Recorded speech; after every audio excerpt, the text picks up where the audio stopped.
Ho visto una situazione indegna, ho visto 3.200 persone a cui lo Stato italiano garantisce colazione, pranzo e cena per un tempo medio di 1 anno e mezzo, nella metà dei casi vengono respinti sia come profughi che come rifugiati, quindi vengono riconosciuti immigrati clandestini tout court. Condizioni belle case di 160 metri quadri, con la parabola, con l'aria condizionata, col campo di calcio, con i computer. Ho visitato alcuni uffici, stavano distribuendo le tessere telefoniche, ho visitato un appartamento, ho visto l'area sportiva, ho visto la scuola, ho visto l'area computer, ho visto tante cose che molti italiani probabilmente non si possono permettere.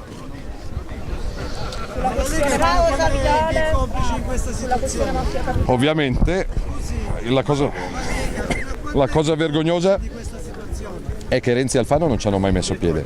C'è un'indagine in corso, se verranno riconosciute delle responsabilità aspettiamo che qualcuno si dimetta. Ti diamo il progetto, ci dai a Zaia? Ti piace come proposta? Magari averlo. Sì. Le politiche di Mare Nostrum, Triton, eccetera, eccetera, sono un business per Bravo! Vero, è vero! È solo un business! 100 milioni di euro ci sono qua dentro. Sì, assolutamente. Renzi e Alfano, più Renzi che Alfano, perché Alfano poverino è lì perché non sa che cos'altro sa fare. No, Alfano, no!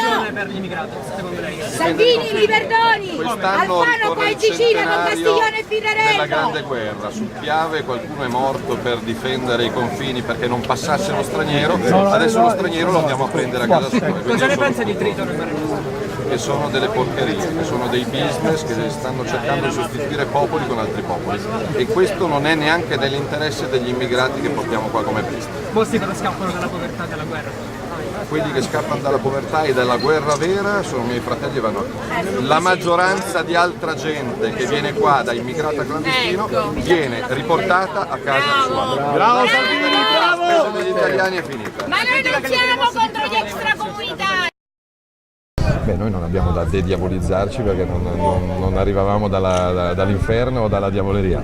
Sicuramente è una Lega concreta che ha preso atto dei cambiamenti a livello europeo, a livello di immigrazione, a livello di lavoro, a livello di pensioni, di legge Fornero, di scuola e quindi aggiorniamo la nostra battaglia politica a quelle che sono le esigenze di oggi. Non a diavoli però In Italia e in Europa né il fascismo né il comunismo, quindi sono fenomeni da studiare ma non divido la gente tra destra e sinistra, divido la gente fra brave persone e persone che non sono per bene, quindi non mi interessa il derby fascismo-comunismo. lei è di estrema destra?